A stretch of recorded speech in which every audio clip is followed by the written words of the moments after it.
Gold trusted gold buyers మీరు తాకట్టు పెట్టిన బంగారాన్ని విడిపించి ఈ రోజు ఉన్న మార్కెట్ ధరకు కొనబడును.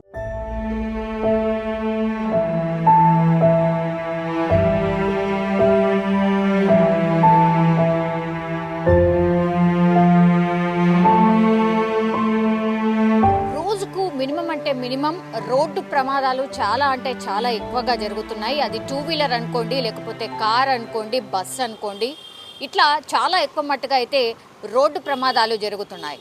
అండ్ దట్టు తెల్లవారుజామున అంటే 2 నుంచి 5 మధ్యలో చాలా ఎక్కువగా రోడ్డు ప్రమాదాలు జరుగుతుంటాయి. ఎందుకంటే ఎక్కువ నిద్ర వచ్చే టైం కూడా అదే కాబట్టి చాలా కేర్ఫుల్గా నడపాల్సినటువంటి సిచ్యువేషన్. అట్లాంటి ఇన్సిడెంటే ఇప్పుడు నిర్మల్ జిల్లాలో ఉన్నటువంటి ఒక వ్యక్తికి కూడా అదే జరిగింది. అండ్ ఇప్పుడు ఆయన పేరు వచ్చేసి అశోక్ అండ్ వాళ్ళ బిడ్డ పేరు వచ్చేసి కృతిక. 21 సంవత్సరాలు మాత్రమే కృతికకి. అండ్ అశోక్ వచ్చేసి 49 సంవత్సరాలు. ఆయన బ్యాటరీకి సంబంధించిన వ్యాపారం చేస్తుంటారు ఆదిలాబాద్లో. సో నిర్మల్కి దగ్గరలో ఈ యాక్సిడెంట్ అయితే జరిగింది. వేగంగా వస్తున్నటువంటి DCM అంటే యూటర్న్ మలుపు దగ్గర వీళ్ళ కారు కూడా వచ్చి ఆ DCMని ఢీకొట్టడం, అట్లాగే ముందు సీట్లో ఉన్నటువంటి తండ్రి అట్లాగే కూతురు అశోక్ అండ్ కృతిక వీళ్ళిద్దరు కూడా స్పాట్లోనే చనిపోవడం జరిగింది.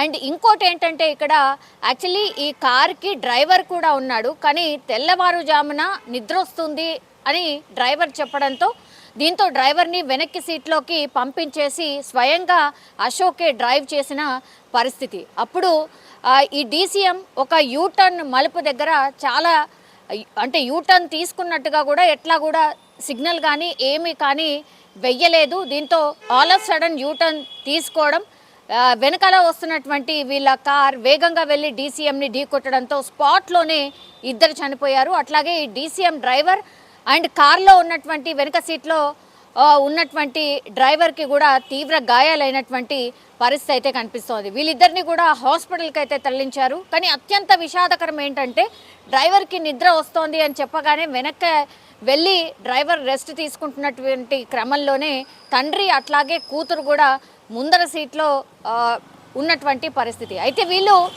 యాక్చువల్లీ కృతిక ఈమె బీటెక్ చదువుతోంది హైదరాబాద్లో. ఆమె ఎగ్జామ్స్ అన్నీ అయిపోయి హాలిడేస్ ఉండడంతో ఆమెను తీసుకురావడానికని హైదరాబాద్ వచ్చి తిరిగి వెళ్తున్నటువంటి టైంలోనే ఈ ఇన్సిడెంట్ అయితే జరిగింది. తెల్లవారుజామున మేబీ 4 నుంచి 5 మధ్యలో ఈ ఇన్సిడెంట్ జరిగినట్టుగా కూడా చెప్తున్నారు. ప్రస్తుతం అయితే DCMకి సంబంధించిన డ్రైవర్ని అదుపులోకి తీసుకోవడమే కాదు అతనికి హాస్పిటల్కి కూడా తరలించారు. అక్కడే ఆయన మీద కేసు కూడా నమోదు చేసినట్టుగా కూడా చెప్తున్నారు. కానీ అతి వేగమా అని అంటే DCMకి సంబంధించిన డ్రైవర్ అంటే ఎట్లాంటి సిగ్నల్ వేయకుండానే U turn all of sudden U turn తీసుకోవడం, అది హైవే కాబట్టి కంట్రోల్ చేయలేక ఇప్పుడు ఇతను కార్ డ్రైవ్ చేస్తున్నటువంటి అశోక్ అనే వ్యక్తి పూర్తిగా వెళ్ళి ఆ DCMకి వెనక నుంచి డాష్ కొట్టడం. సో ఇమ్మీడియట్గా వీళ్ళిద్దరు కూడా అంటే తండ్రి కూతుర్లు స్పాట్లోనే చనిపోయినటువంటి సిచ్యువేషన్. సో హైవే మీద దయచేసి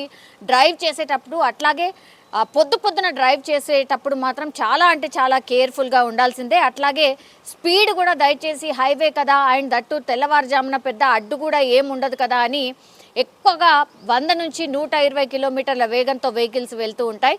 కానీ అత్యంత ప్రమాదకరం అని చెప్పొచ్చు. ఇగో ఇట్లాంటి ఇన్సిడెంట్స్ వల్ల అంటే తెలియకుండానే ప్రాణాలు పోతూ ఉన్నటువంటి పరిస్థితి ఉంటుంది. సో ఇప్పుడైతే పాపం కుటుంబం చెల్లా చెదరైపోయిన పరిస్థితి. జస్ట్ హాలిడేస్ కోసమని ఆమెని ఇంటికి తీసుకొస్తున్నటువంటి తండ్రి అట్లాగే కూతురు ఇద్దరు కూడా స్పాట్లోనే చనిపోవడం జరిగింది. దీంతో ఆ ఇంటికి సంబంధించిన వ్యక్తులు పూర్తిగా తీవ్ర విషాదంలో మునిగిపోయిన సిచ్యువేషన్.